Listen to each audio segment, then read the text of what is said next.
नमस्कार, मैं हूं आपके साथ आस्था कौशिक। आईआईटी बाबा ने क्यों लिया था संन्यास?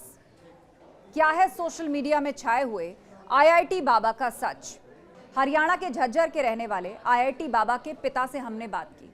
उन्होंने अपने बेटे के बारे में कई खुलासे किए हैं। जब उनके पिता से सवाल पूछा गया कि आखिर उनके बेटे ने संन्यास लेने का फैसला क्यों किया, तो पिता ने एक ऐसी बात बताई जो कोई नहीं जानता होगा। आज हम आपको दिखा रहे हैं अभय सिंह की आईआईटी से सन्यासी बनने की पूरी कहानी। फैसला हमें तो बताया नहीं उसने, भाई मैं ये फैसला लेने जा रहा हूँ। यानी सोच कह सकते हैं उनकी धार्मिक सोच थी शुरू से ही। ना, इस मामले में तो वो ठीक था, उसकी सोच तो बहुत पॉजिटिव थी शुरू से ही। फिलहाल आप संपर्क में हैं? मैं करीब 6 महीने पहले से संपर्क में हूँ, उसके बाद में नहीं है। फिर उसने ब्लॉक कर दिया कॉन्ट्रैक्ट और कुछ ये वो। मैंने कोशिश भी करी, मेरी बेटियाँ भी कहती थी कि पापा उसे संपर्क करो, तो वो फिर धीरे धीरे वो टाइम निकलता गया।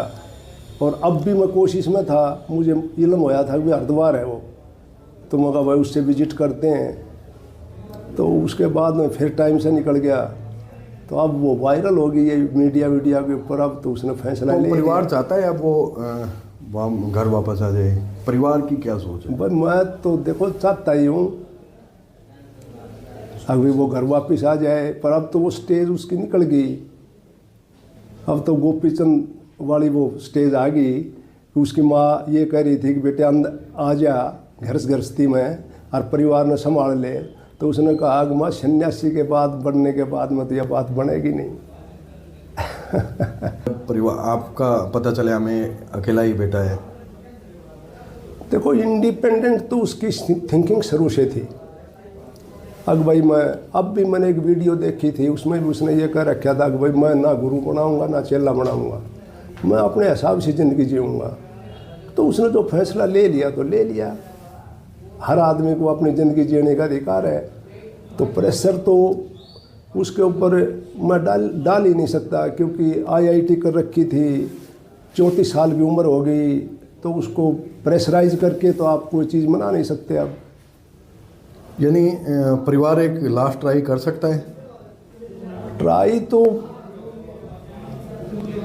कोशिश तो कर लेंगे, परंतु मुझे दिल में ऐसा लगता है कि भी स्टेज पर जाने के बाद में हमारी बात मानने वाला वो है नहीं। अब वो तो एक्स्ट्रा ऑर्डिनरी तो शुरू से था पढ़ते समय। वो शुरू में तो 3 क्लास तो वो ये न्यूटन पब्लिक स्कूल है कोसली रोड के ऊपर, फिर 5वीं तक उसने विवेकानंद आर्य नगर में है उससे की थी। उसके बाद में लॉरेंस में चला गया था।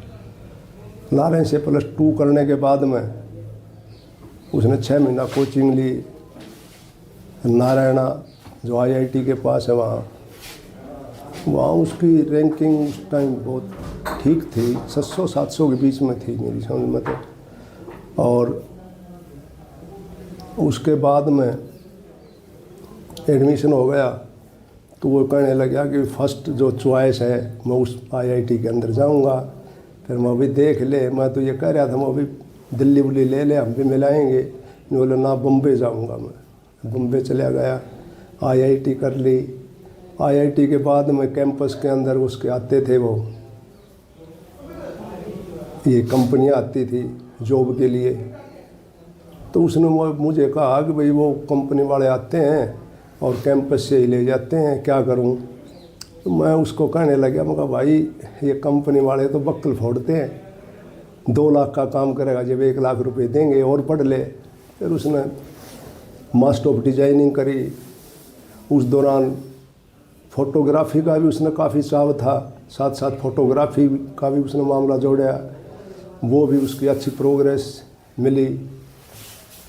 और उसके बाद में उसने 6 महीना के लगभग दिल्ली एक कंपनी के अंदर सर्विस भी करी। फिर वो जो बेटी थी वो कनाडा थी, वो कनाडा ले गई उसने, 2-2.5 साल तक वहाँ भी उसने सर्विस करी कंपनी में, जो एक अच्छी वो रेपुटेड कंपनी थी उसमें। उसके बाद में कहने लगा भाई मैं तो नौकरी नहीं करूँगा और मैं तो इंडिया आऊँगा। तो मैंने यस कर दी, आ गया। आने के बाद में वो उसने फिर अपना दिल्ली चला गया। दिल्ली 3 महीने तक रहा। गर्मी का मौसम था, गर्मी लग गई। उसके बाद में मैंने उसको टेलीफोन में वो मैसेज कराया व्हाट्सएप पर, भाई धन दौलत और साम्राज्य तो फिर मिल जाते हैं, परंतु ज़िंदगी चली गई तो फिर कुछ नहीं मिलेगा। फिर वो मसूरी की तरफ, धर्मशाला और मसूरी की तरफ चला गया। उसके बाद में उसने अपना ये फैसला ले लिया सन्यासी बनने का।